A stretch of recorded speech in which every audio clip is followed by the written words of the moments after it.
harka fuune hordoftootaaf daawwattoota maatii shaashee nuustuu bakkam jirtan nageenyi koo bakkuma jirtanitti isin haa gayu. Egaa hordoftootaaf daawwattoota keenya sagantaan kiyya guyyaa har'aa ugguramoo kan dhorkamuu Jawaar Mohammad waldaa qorannoo Ameerikaa OSA irra wal qabate dubbii ijoo social media kana kan ta'e namoonni gariin Jawaar Mohammadiin ugguramne jedha, namoonni gariin immoo Jawaar Mohammad uggurameera jedha. Dubbiin jiru dhugaan jirtu maalidha kan jedhu sagantaa tokko qopheeffadhee dhufee jira. Hanga xumura sagantaa kiyyaatiin nafaana turaa isiniin jedha. Warri yeroo jalqabaatiif gara maatii shaashee nuustuu dhuftan subscribe gochuun maatii keenya dabalamaa isiniin jedha. Garamanumaan gaaffii ummanni Oromoo biyya Kanaadaa magaalaa Torontoo jiru Jawaar Mohammadiif dhiyeesse dubbiin ijoo social media irra deemaa jirtu. Jawaar Mohammad waldaa qorannoo sanarraa ugguramte jedhamee odeeffamaa jira. Dubbiin tun dhugamoo soba jedhanii gaaffii gaafatanii jiran. Deebii Jawaar deebise walumaan dhageenye gara itti aanutti kan waliin taru ta'a. Hanga xumura sagantaa kiyyaatiin nafaana tura. Viidiyoo kana laayik gochuun namoota hedduu bira akka ga'u godhaa isiniin jedha. Waliin dhageenye walitti haa deebinu. Kanaaf tunji qabe maaliif mobeeta guddaa eegala ta'uu guyyaan guutuu guyyaan bira dabarsee jiru yaaboo danda'u jennaan nuti uffatee jedhanii waan adda addaa kaana jaarmaa namoonni sana keessa guddatee na tuffatedhaan jechuun hin ta'u jedheen haadha Oromootiin solmolmee bakka sagantaa kanaan guyyaa jimaataa guddaa dabarsee har'a qofatti bakka hin jirre kabajatu jira Oromoon. Tole kanaaf eega akkas taate OSA kana malee deebii isaa booda Torontoon dhufee laayif iyyuu muratee ture kasaa booda dhufu. Eega ture jedhee booda hayyoota keessaa namni tokko dhufee dhimma hirmaannaa keetii wal dhibdee kaasee jira. Boordii keessatti jaarmee bakka deemaa kanaafuu otoo haftee yaadannoo naa kaafnan.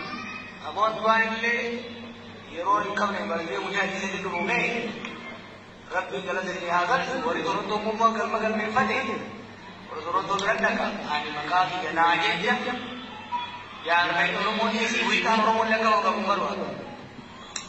Kanaaf yoo hafte wayyaa waliin yeroo godhe kan ganaa yeroo godhe malee waan biraatiin miti ani yoo naan gabees nan gammada. Yaa dhageenye jirra maal jedhe seetan gaafa waldaa kana irratti hirmaadhu jedhamee waamichi godhameef yaa jarana ani hin danda'u maaliif jennaani warra Kanaadaatiin beellama qabaa warra Torontootiin beellama qabaa guyyaa kana irratti hirmaachuu hin danda'u jedhee jennaani oduun tokko tokko nuti uffate jedhanii haasofne adda addaa dhagamee jennaani hayyeeni hirmaadha jedhee sanirratti hirmaannaa sanirratti haadha Oromoo yookaan haadha warraa isaatiinuu walitti yookaan wal mormanii jechuudha. Maaliif jennaan ati guyyaa tokko guyyaa dhaloota daa'ima keetii irratti hin argamne maaliif deemtaa? Kanaaf gara ganama daa'ima kanaaf sagantaa kana qopheessi gara galgalaa irratti deeminaan jette. Anaa ta'u immoo kan daa'ima kiyyaa dhiise waan nuti uffate waldaana guddise kana amma irraa yoo nafe nuti uffate jedhanii oduun haasamaa jirtu tun waan nuti uffate jedhanii fudhatanii fi an waldaa kana irratti hirmaadhe gara ganamaa isaan bira ture gara galgalaa irratti deemu qaba jedhee tikeettii bifa sanii muradhe. Haa ta'u eega kana jedhee an murteesse guyyaan sun erga ga'ee guyyaan jimaataa sun erga ga'ee namni tokko yookaan hoggansa keessaa yookaan hayyoota keessaa namni tokko natti bilbilee osoo dhufuu baattee gaarii ture. Maali jennaan sababa keetiin waldaan qorannoo kun yookaan OSA'n bakka lamatti cabuuf deemaa adda bahuuf deemaa jennaani yaa jarana waldaan kun anaaf jecha adda hin badini ani hirmaadhu ani hirmaannaa kiyya hafee isin waan qabattan kana isin walitti haftanii waliin jiraachuu wayyaa tokkummaan keessan baduu irra bakka lamatti adda cabuu irra an hafuu wayya jedhee filadhee hafee bifa saniin ka'ee gara Kanaadaa qajeelee jedhee dubbate. Meemmoo hayyootiin warri biraa waan jedhu kijiba isaanii warri keelloo miidiyaatti odeessan ka waliin haa dhageenyu ta'a nafaana tura. Isin akka boordiitti gaafatamaa boordii OSAati. Obbo Jawaar Mohammad maaliif OSA irratti hin argamne akka hin dubbanneef akka jedhamaa jirutti uummati kan inni jechaa jiru at least social media irra Jawaar Gammasaati wanta dubbate hin qabu garuu akka hin dhufeen dubbanneef dhowwame ka jedhu immoo jira. So isin gama kanaan deebiin keessan akka dura ta'a boordiitti maalinni? Gaaffii guddaadha. Gaaffii kana gaafachuu keetii baay'ee si galateeffadha. Jawaariin banjaalan akkuma isaatti wajjin nu biratti guddate baay'ee kontribuushiin isaa guddaadha. Ijoollummaa isaatii kaasee hamma pirezidaantii ta'utti nu wajjin ture nu gargaaraa ture. Garuu wanti amma dubbatame kun akka inni dhufeen dubbanne miti dubbiin. Pirezidaantichi hafeereetu erginuu hafeeree booddee amma kiinooti spiikar wanta jedhamutu jira. Kiinooti spiikar yommuu taatu haasofteen baata maleessa namni gaaffii si gaafachuudhaaf carraa hin argatu.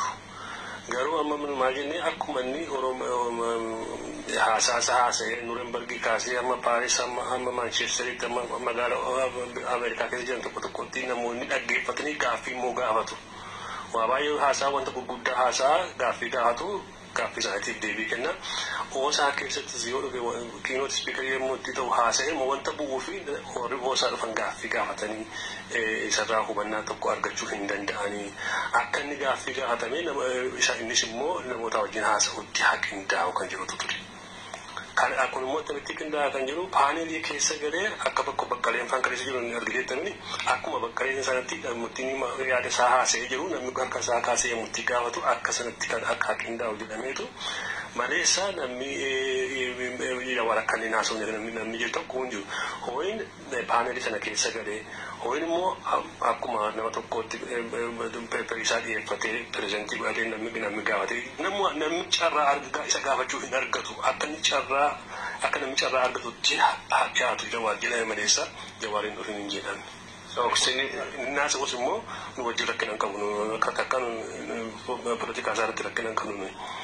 So akka osaatti isinii jawaar akka hin dhufneef hin dhawwamne jechuudha. Namni dhowwe hin jiru pirezidaantiidhaan kan nuyi jenne akka inni paaneelii keessa galee haasa'ee namni gaaffii gaafachuudhaaf carraa kennuufitti.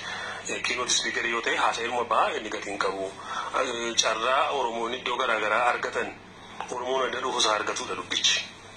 Akka kana keessaa wanni yoo jechuudha baatan kana ture. Carraa Oromoon iddoo garaagaraa argatanii jawaariin gaafatanii jedhanii warra dala dhufanis gaaffii gaafatanii isarraa innis deebii haa kennu. Isin akka boordiitti gaafatama. Yaa akkuma amma dhageettan kana dubbiin kana fakkaata maali garuu ka jechu namni hunduu bakka kana waan adda baafatu na fakkaata. Ani garuu ka jechuu barbaadu laal dubbii kijiba isaan odeessan namni kun amma sagalee isaa dhageettan kun viidiyoodhaan argitan kun itti gaafatamaa waldaa Oosaa Dr. Geetaahun jedhama. Nama kanaadha ka dubbii kijiba kana dubbate achuma keessa afaan Jawaar Mohammad irraa kan dhageenye immoo na dhoorganii Jawaar Mohammad ka jedhe na dhoorganii namni tokko natti bilbileeti akkan dhufnee hooggansa keessaa hayyoota keessaa natti bilbilanii dubbiin tee waldaan kun akka bakka lamatti dubbiin hirmaannaa keetii waldaan kun bakka lamatti akka qoodamuuf sababa ja'aa jira. Hin hirmaachuu osoo dhabdee haftee wayyaa jedhan.